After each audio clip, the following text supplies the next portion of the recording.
Welcome to Sweeping the Country. I'm your host, Derik Walker. My co-host, well, he's sitting right across from me, Mr. Jimmy Carter. Hey, Jimmy. Hey, I'm on a hot air balloon today. We're going to be filled with helium today because we're not going to get so deep into politics. I'm over it. I've had too much. I'm over it. Just don't know where. I don't understand it anymore. I got to tell you, you're right, because where do we go with it, with the politics? I don't know. It's the same every week.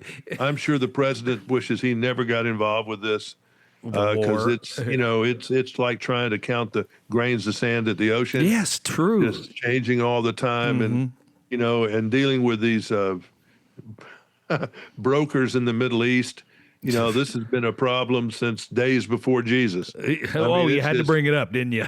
And speaking of that, I had to, because I was talking to someone today, and if you haven't seen it's not up there anymore. No, he took it down. Still got it. Some people still have it posted on their site. I posted it today in a reaction to something. But the Trump AI picture where he is placed, his face is placed on a Jesus-like character dealing with someone who is sick.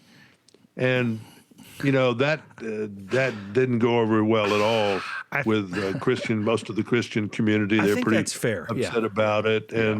And he removed it, and he never apologizes for anything, No, he does not. No, he doesn't. He just said he thought he was being a doctor or something, which is just a lie. Let's just call it like if that's a real post and a real picture, it was and the thing that gets me is I know he didn't create it. Yeah. So he's got somebody up there that's an enabler. Mm-hmm. He's got a lot of people, I think, up there in the White House that are enablers of bad behavior. And I thought that Susie Wiles was supposed to keep a handle on him. I do remember the lady who's the chief of staff. She's got breast cancer and getting chemo treatments. She's not doing. So maybe she's out of whack or out of place. And she can't keep an eye on him. You know what? Like she was doing. You said this to me a long time ago. It's probably been 10 years, but we were doing some on-air radio stuff. And I said to you, we were talking about, and this is no knock on Toby at all, because I love Toby Keith's music, and I thought he was a great guy and all that stuff. But he did a movie, I think it was Beer for My Horses. I can't remember. Yeah, and one of those. And I didn't like it. And I had said something to you, and you had mentioned to me, well, who's going to tell Toby Keith that it's bad, right? Nobody on his staff is going to say it. And and I don't mean to compare them to Donald Trump, but at the same time. Well, it's similar. Yeah, agreed. When you have the people around like Elvis. Yeah, right. For example, don't be eating 15 peanut butter and jelly sandwiches at 11 o'clock at night and stuff like that. People around that are called hinge heads. Okay. It's like their head is on a hinge. Yes. And it's whatever you do is okay, because they're scared to say no. And that's the trick. And when you get famous, is you've got to have someone. And I use that as a frequent question to star people I've interviewed. Yeah. Who is the person that tells you no? Yeah. Who is the person that tell you suck? Who is the person that corrects you when you're wrong? What's the majority? They generally try to have someone if they can. Yeah. But it's not always. I would think like a star and never achieved any of that level of fame, which I don't know if I'd ever want that, but I would think that their family would keep them somewhat grounded, where you could say to their mom, hey, Mom, I don't even know if they do it. A lot of them's moms and dads aren't around anymore, That's true. And even when they are, they lose contact with them or they don't pay attention to them. Yeah. And it needs to be someone that they respect, someone on the outside, and you should be the manager. Yeah, that makes sense. But, they could never tell Elvis what to do, and people like John Lennon needed to be told what to do. But they didn't. Yeah, nobody. But they didn't, and you see what happens to all of them when they're not corrected. They go off the deep end, and and you got to help them sometimes. You got to get them into rehab. You got to straighten them out somehow. Yeah. And sometimes it works, and sometimes it doesn't. Look at Michael Jackson. I was thinking you just go on and on and on. Yeah, you could. People that are destroyed, fame destroys them because they didn't have a good foundation when they went up there. That's wild. Yeah, I mean, you talk about like actors and actresses and singers and all those people. I mean, you think of it, you can just keep on going. Politicians. Look at Eric Smallwell or whatever his name is, Swalwell, who just quit this week, and Tony Gonzalez. Yeah. Both these guys use their power to pick up chicks. And in some cases, a lot more than picking up. Maybe there was rape or something else. Yeah, we don't know. And it's just fame can corrupt. fame is everything from the President of the United States to Congress to rock stars and everything in between. Yeah.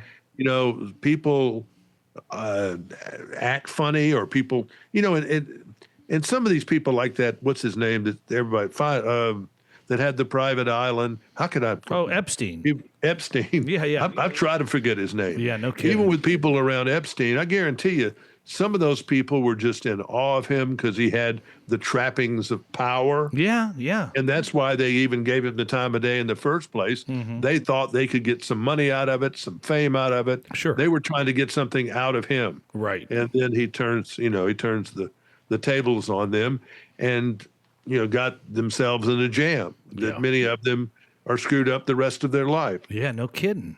No But kidding. people who use fame to be bad, and there's a lot of it. I mean, there's so many examples of it. It's just, you know, way too many. Well, forever. I mean, we've all heard of the casting Look at Harvey couch. Weinstein. He's the devil. Oh gosh, yeah. You know, and he really used, you know, it's just gross. And it's just, fame is something that doesn't come with an on and off switch. Mm-hmm. Fame is something that can corrupt, and you've really got to have your crap together to be famous. You really do. And be able to stand it, to be able to survive that fame. The paranoia that comes with it, the thoughts that you're better than anybody else, you know, all these things. And not to mention, let's say you're the head of a software company like this Sam Altman. Oh gosh, you know, somebody's trying to kill you. Right. And then was that bizarre to you that he posted a picture there's just this of guy the had baby? a list of people apparently he was going to knock off. There were AI people. Bizarre. And there are people who have gone crazy about AI on the good or the bad side. You know, it's a strange phenomenon, and I'm sure it's been that way forever. Mm-hmm. You know, I'm sure that Eric Swalwell, whatever his name is, isn't the first. Certainly isn't. Look about Ted Kennedy. Mm-hmm. That's true. I mean, the girl dies in the car that he left. I mean, there's a lot of bad behavior. Yeah, you know, it's true. That goes on with people that are godlike. I mean, you know, look at Prince Andrew. Not he's a godlike, but I just happen to think of him. Yeah. You know, just all kinds of bad behavior. When I was younger, I had a good friend, and we used to talk about getting into politics. And we said, you know, if we did that, we got into politics, we'd go to Washington, and we would change the way we did business in Washington. But the idealism that's associated with that is a little bit of a fallacy, because you go there and then you get wrapped up in what's happening there. And then pretty soon you go, oh, this is the limo that takes me to the gym. Oh, this is the free dinner. It's so easy. Fame, you know, fame it brings sometimes power. Mm-hmm. Power, money brings power. Yeah, no doubt. Status, position brings power. Right. You know, and people use that power all the time, whether they're trying to get out of a traffic ticket. Oh, yeah. Do you know who I am? You know, do you know who I am? Yeah, and all that stuff. I mean, right.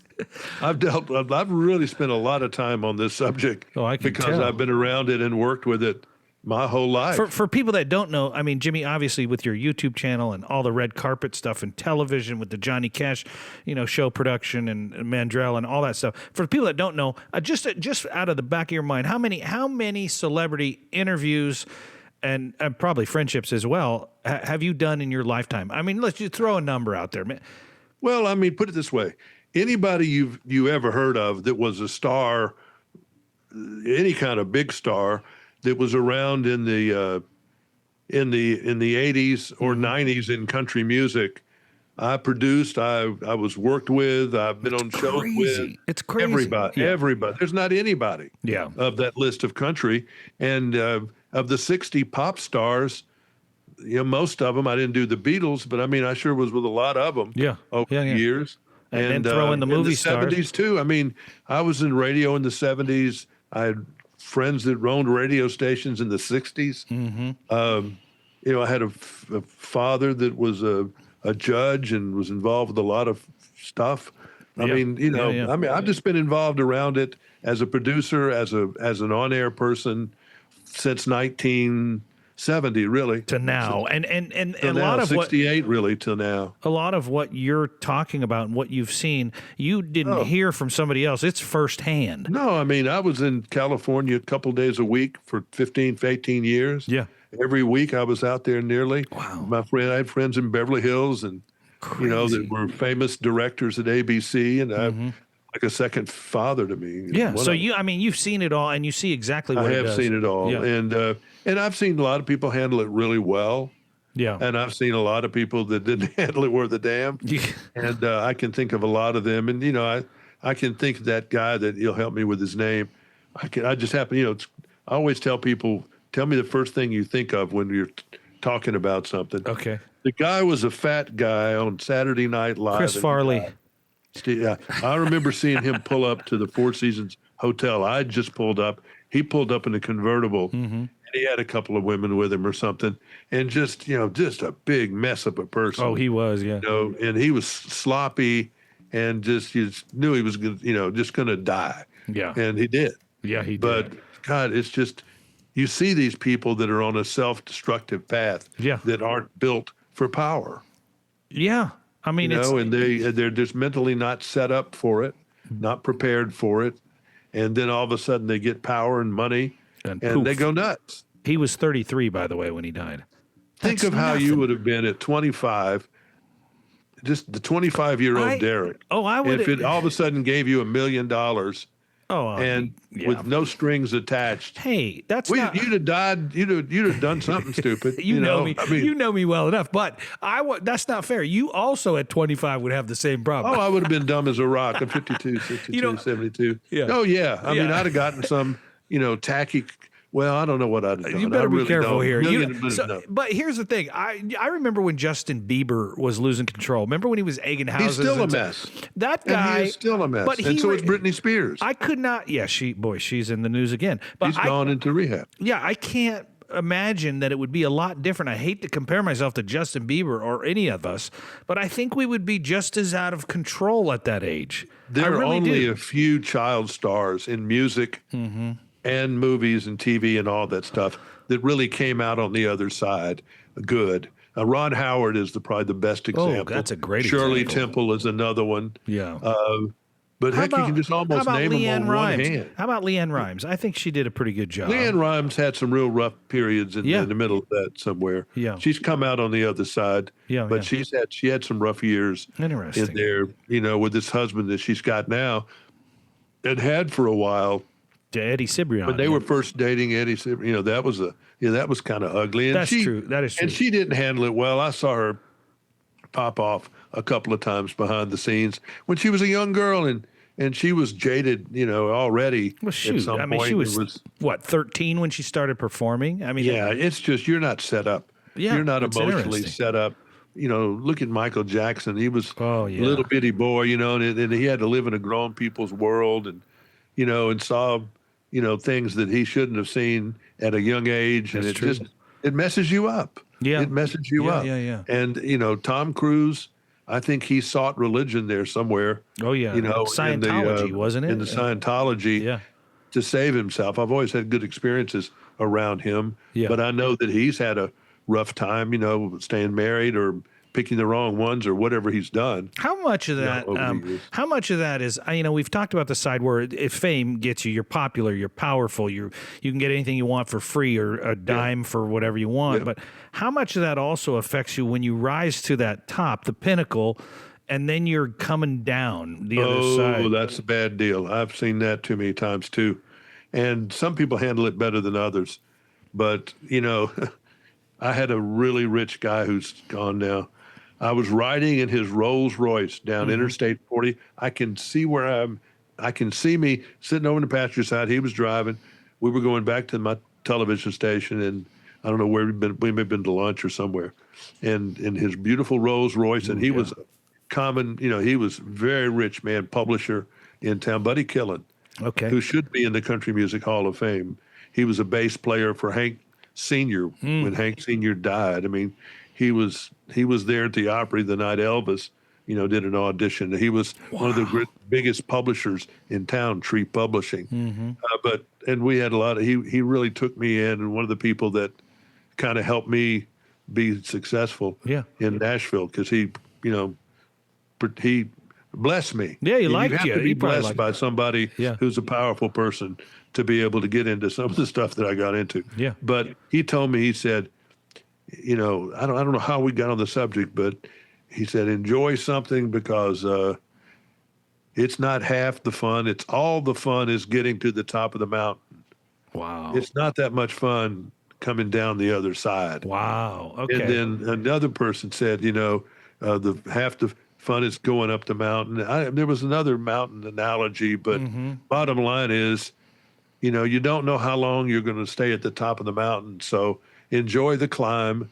And then, how you go down, you're going to meet the same people you saw going up. Oh, yeah. Fair. Hopefully you were nice to those people going up, because you're going to meet the same people going down. Ooh. And if you were a jackass on your climb to the top, they're going to be glad to kind of Help you down.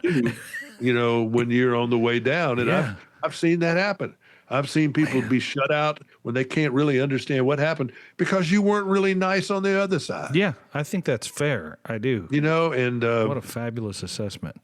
just really, but then you've got so many strange characters that are in the media business and politics. Think about it.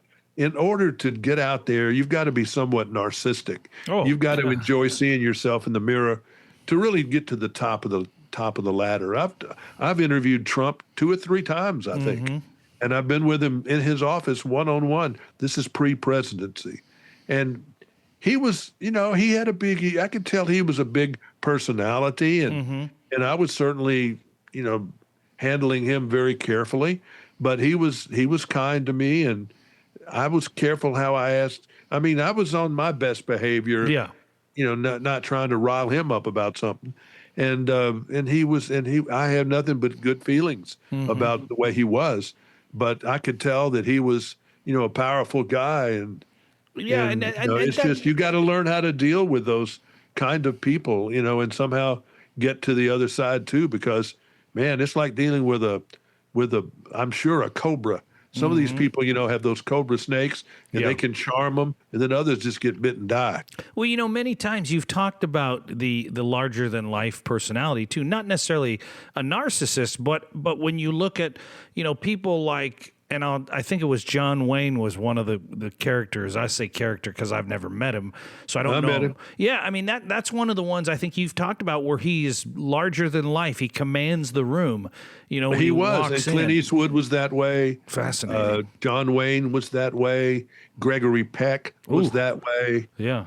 Uh, They just got real that something. real movie stars. Yeah. Johnny Carson was very intimidating to me. I had him sign a piece of paper Yeah. for me, and he was fine with that. Yeah. But yeah. and I framed it, and I just idolized his work ethic and how he did his job. Yeah. I thought was just fantastic, and I thought I wanted to work on the Tonight Show, and spent 2 nights with the stage manager who I How met. He fun, let me hang out with him and shadow him for 2 different nights. Oh, that's I cool. found out how boring it is to work on that show. Really, it's Well- the same. It was the same thing every night. The band rehearsed to I get something, it. Yeah. and they rehearsed for a few minutes to all their little songs, and then they would pre-tape the Alpo dog food commercials. Yeah. And then they would practice if they were going to have a Mighty Carson Art Players, and I was there for one of those. Yeah. And, I did all that early, so that was an exciting day. Isn't it fair? I mean, I remember my first day in radio, and I did 20 years in it. My first day in radio, I was in the room, and I was thinking to myself as I was producing, trying to put together a show, and it wasn't even live. It was all recorded, and I thought, yeah, this is a lot more phony than I thought it was. And then I embraced the phoniness and had a ball for 20 years. But, I think somewhat of acting and all that stuff is different than you think when you get on the inside. Oh, there's so much pressure, though. Yes, indeed. I Indeed. thought I was writing on two different specials. Yeah. And I could do some of it easy. It was I had a lot of ideas, and how you writing is not just writing words. Yeah. Writing is coming up with a concept. Mm-hmm. Like, I want to get Glenn Campbell to sing a song with so and so. Yeah. And that's writing. That's called writing too. Okay, fair. It's doing this is okay. You've come up with a segment, and then if there's other things you have to do. but in writing is a lot of different stuff. Yeah. But thought I could. I thought I was wittiest in my high school class. Mm-hmm. I've been reasonably pretty quick witted over the years. Yeah. In situations, thinking off the cuff, and therefore I thought writing comedy would be something that I could do. Yeah. And I was put in a couple of different situations with very funny people trying to write comedy, and I slid through it and let them do the stuff. But I found out how hard to impossible that is. I can't imagine. Yeah, I can't imagine. I mean, the pressure of that was, oh my God. And, and just getting to be around famous people that let you in their world. Mm-hmm. I mean, Minnie Pearl, who was a great lady, really liked me for some reason. I don't know why. Yeah. And she said, she wanted me to learn stand-up. So you could be a good stand-up comedian. I have no confidence to do that. I never did. Did you try it? Did you try? No, I just don't. I don't. It's like when I was singing in a band, even in high school and stuff, I'd always stand near the drummer. I didn't like being out front. Yeah. That's funny. And I never minded it on the radio. Mm-hmm. Once I got used to doing it for a while, I didn't mind. But I've never been that MC hosty kind of person. I've just never liked doing that or giving speeches for that matter. But I could always be someone's second or third banana. Yeah. And contribute with something. I enjoyed that role, but I just didn't have the narcissism to be out in front, which I think you have to have. To an extent, I agree.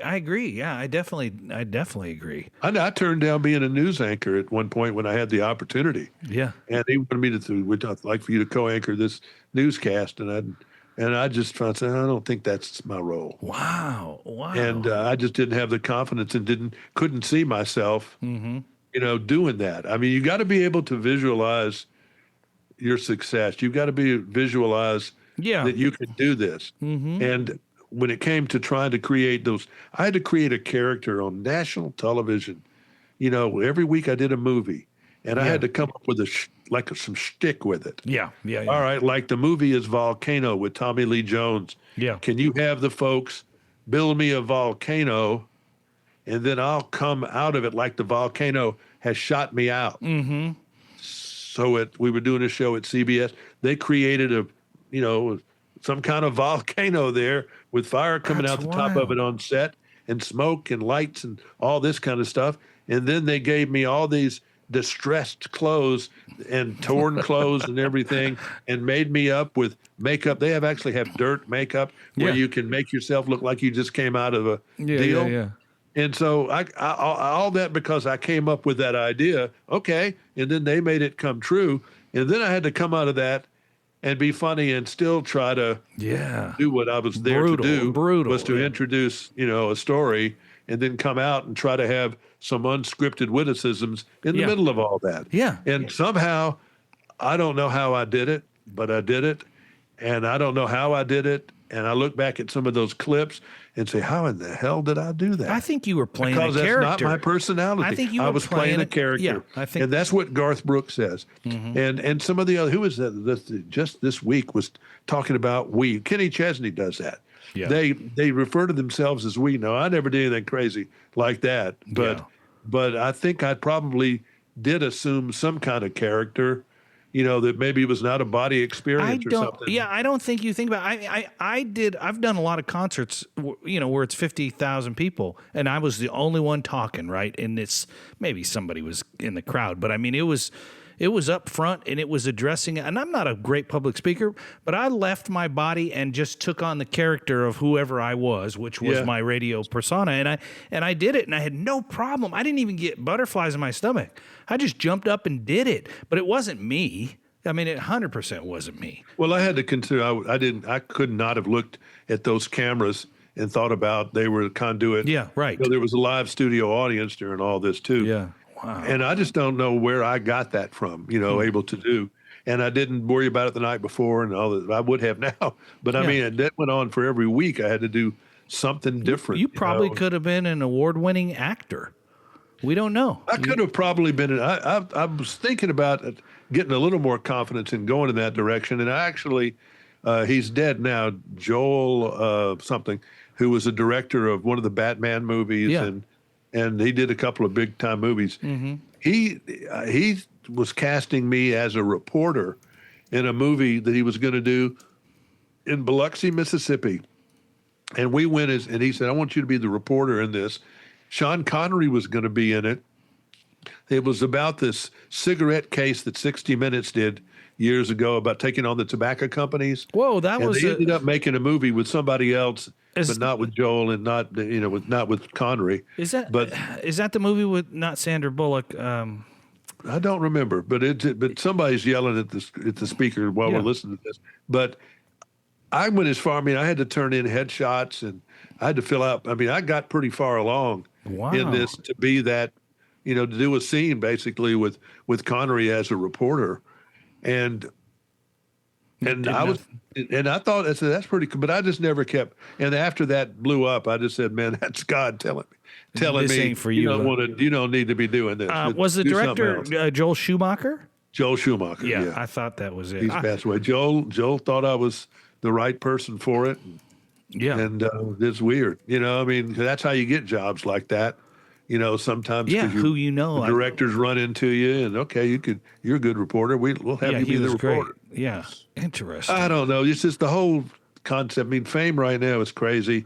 All these award shows. I'm watching this young woman who's 26 years old, Ella Langley. Oh yeah, beautiful. Her song now has gone 6 weeks at #1 on the Billboard Hot 100. That's the pop chart. Was she from a television show? She's from Montgomery, Alabama. She's just from a country singer. I mean, just a country singer. She just was, singing with a bunch of tattooed guys and coming out of a van, and then when she was around 21 or 22, somebody took a chance with her and she went from there. Now she's 26 and she's up for all these American Music Awards and ACM Awards, and she just did Theo Von's podcast and all that. Yeah. And she said, the mental health part of the job was what she was worried about. And she still has to kind of get away from all this for a little bit at a time to reboot. I think that's fair. She was about to have a mental breakdown with some of it, because if you do hit with a song that's big, and this Choosing Texas has been a phenomenon, but even before that with Riley Green, she was very hot with that, 2 songs, I guess, with him. And, and people all of a sudden are recognizing her and she's getting famous. And it's just like what we were just talking about. She says mental health, including depression and imposter syndrome. It's exactly what we were just talking about. The imposter syndrome, you know what that is? That's when they can't be seen. I know who I am. I can't possibly like her. Right. Isn't that wild? And you're hiding behind your haircut or your clothes or whatever it is. And if you're Lainey Wilson, you can't stop. She froze her eggs so she could have babies some other time because she's too busy last year. Wow. And she hasn't had time to get married. I think she's going to find some time this year to get married. But when you're on that butt-kicking machine, you can't let go. You can't let go. It's like you stuck your finger in an electric socket. You can't just pull it out. At some point, somebody's going to cut the electricity off and free you. But that's how it is. Lainey Wilson's already been passed now by Ella Langley. Isn't that crazy? We were just talking about Lainey. So she's had a real strong run. Yeah. And she's up there real high. But Ella's the new girl on the block. There's always somebody behind you. And I was always concerned about that to some degree, that because everybody's wanted my job at one time or another, and there's always been somebody there trying to shoot you down or do something. But somehow I just did like the Blue Angels or the Thunderbirds and flew over because I was making myself so. That's another thing, about fame. If you can do it, make yourself so unique that nobody can replace you. Like, you remember Weird Al Yankovic? Yeah. No, Weird Al's still out there. He is. But besides Cletus T. Judd, who else has done that? Nobody. Nobody. That's so weird. But you're out there at the long end of the runway there. That's true. There's not a lot of need for you either. That's also true. But in my case, I was trying to be rather unique. I was kind of no one knows who Howard Cosell is anymore, but plain spoken, not a effeminate movie reviewer. Yeah. I was trying to review for for the plumbers and the workers and the army men and the people out there that are working for a living. They got to go to the movie on Friday night when people used to do that. Yeah. And they're going to spend good money, and they're going to come and beat me up if I tell them to go see some foo-foo movie that ain't worth the crap because I'm trying to review for other reviewers. Yeah. Which is what most of them do. And so I just did, I liked the Chuck Norris movies and the Die Hards and those kind of movies. And the foo-foo Miramax movies I generally didn't like. Occasionally I'd like one, but I would say go to the discount hour if you got to see it, and here's why you could or should.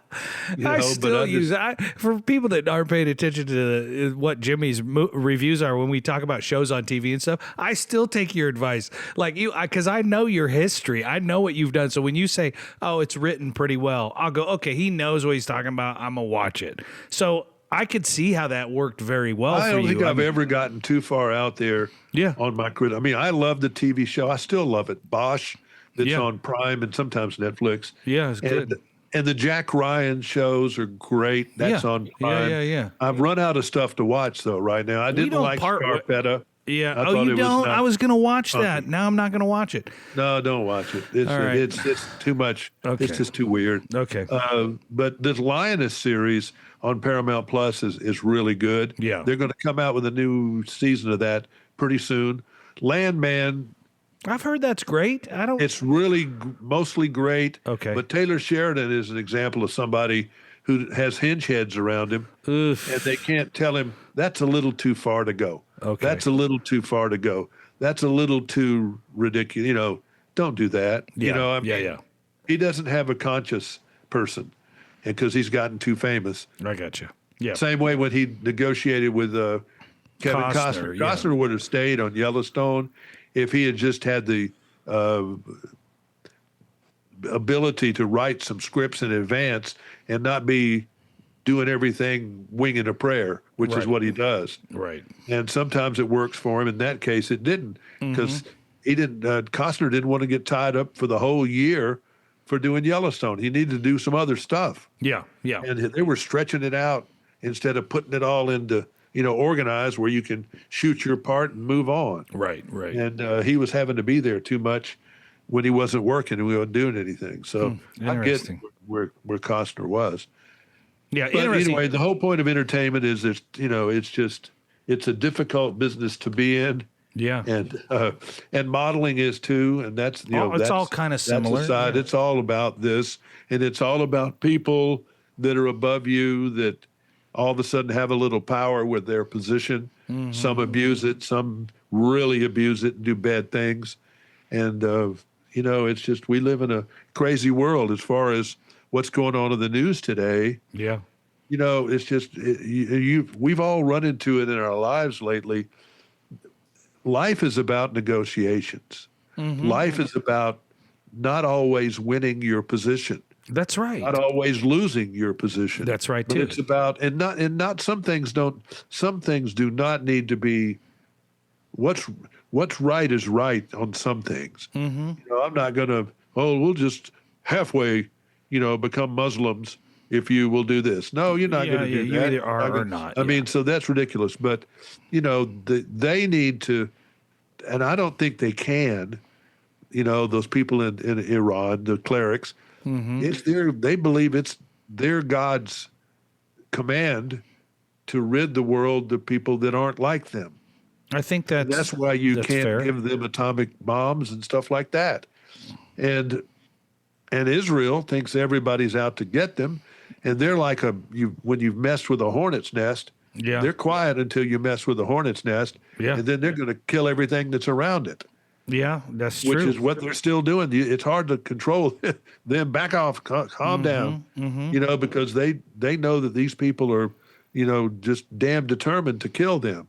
It's interesting. You said something a minute ago where, it's just a crazy world and everything. And I was talking to somebody today, say, hey, did you ever have one of those days where you just want to scream at the top of your lungs? And I said, yeah, but I said, why? And they said, I don't know why exactly. I just want to do it. And I just thought, well, it's just frustrating. We're pushing a lot of rocks up a hill. Yes, we are. It's a whole bag of rocks. With everything we do. And sometimes we cause ourselves our own problems. Yeah. When we do we get in a hurry and we do something, we get in too big a hurry, we do Yeah. something Mm-hmm. and cause damage someplace, and I got it repaired, something I did today that I had to get it fixed. Yeah. It's fine. Yeah. Yeah. But it's just life seems to be more difficult than it needs to be. But I know one thing on the bigger scale of things. Okay. The people are mad at Trump for the cussing on Easter Day, which was really bad. Yeah, it was. Yeah. That was bad. And then the Jesus AI photo Picture, that he didn't realize was blasphemous. And some people are very, very, very offended by that, they just are. And then going after the Pope like he's done, oh my God, that's bad too. I do wonder. Ignore it. Ignore the Pope. The popes are going to always be about peace and love, Sure. and they're on the right path. Sometimes you got to be at war. Sometimes you got to do things like that, and they're not going to like it. But you just Right. hope you're on the right side of the fence, Right. because being for peace and love your fellow man, sometimes you can't, because Nazis were bad people, Right. and they needed to be extinguished. I'm sorry, but that's what they were. And some of the people that were worshiping the emperor in Japan needed to be their lights punched out too. And And think, we did. I think And so sometimes that's the only way. Sometimes good has to triumph over evil, and sometimes people are evil. Yeah. Boy, well You've said. got to take care of it. Now, these people run around the streets doing death to America. I don't know how we ever undeath America to them. I don't know that we can, but all we can do is build a moat around those people and let them take care of themselves, and don't let them spill out of the moat. Yeah. That's about the only thing you can do, because you're not going to change their heart. That's, I thought you were going to say mind, but boy, you took it a step deeper there, and that's the truth. I don't You're think not you going to can change their heart. Yeah. I don't think so. And the people that don't like living there should leave. Yeah. And if they got money and status, they ought to get on a plane and go somewhere whenever that's allowable again. And I know that's their home, but it's not going back the other way, I don't think. I don't think all these clerics are going to get out of there, and all these really bad people, because they've got the ability to still make money with all that oil. Yeah. And you're going to be back in there again in 5 years, 10 years. Yeah. And you hope you have somebody with some spine to spank them. I think Trump is mad. Why he's done all these crazy things lately, he's mad. I think he was told by some of these enablers that are around him, this was going to be a 3 or 4 or 5 day deal, a week at the most. Yeah. And it turned out anything but that. And so he kept falling into quicksand in it, and it got worse and worse. And then you had him do something they were totally not ready for, is blockade the Straits of Hormuz. Which we still have. And then Trump kept saying, we've obliterated this, we've gotten rid of all this, because he doesn't have the ability to ever say, I got that wrong, or I screwed that up, or I've never heard him say that. I really haven't. He can't do it. He just can't do it. Yeah, That's the interesting. character he plays, and the imposter syndrome. And I think that he can't. He thinks it's weak to admit that you might have misjudged that, and maybe it is. I don't know. Maybe it is weak to do that. Yeah. But he did, and maybe some of this stuff you couldn't have done. I think they needed to get whacked because they didn't have all those rockets for the 4th of July. And I think they would have done something with a nuclear weapon as soon as they could have.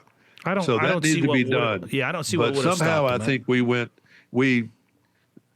around there trying to blow up every little rocket launcher they had, and the intelligence let us down because they had far more things hidden in the mountains that we knew about. Yeah. And I think they were hasty going in there to kill all those 49 people, whoever they were, because they wanted to do it so badly to get back at them, but they weren't thinking about the consequences. What's after that? And it was never going to be the people are going to rise up and come through. You got a 1 million man army there. I keep thinking in the back of my mind, was this whole thing about oil? I mean, was the whole thing just about shifting the balance of who exports the oil? And if it is, boy, that's a rough way to do it. But China gets 81% of their oil from the Middle East. Right. And Europe And gets so it from is it about trying to shut off China? Is it? I don't know. I That's don't our know. number one enemy. Maybe that's another way we're I going don't about know. it. I don't know. I'm telling you, the people are some of these people are a lot smarter than than the obvious give credit for, and they're playing chess on several different levels. Right, and I feel like sometimes, and this is a terrible thing to say, and say, "Oh, I don't have this IQ." I'm not a dumb guy, but I feel sometimes like I'm playing checkers and they're playing chess. Yeah, honestly, and I go, "What? Oh my gosh!" So it's like the people who are. I hate magic. Yeah. I can't stand to go to a magic show because it makes me mad. Because I mean, you can't figure it out. I just feel stupid. You can't figure it out. Yeah. He made a rabbit come out of his tail. I mean, I don't understand how you do that. But what kind of magic this show is same that? way with this stuff. You know they're not telling you the truth because they can't. Yeah.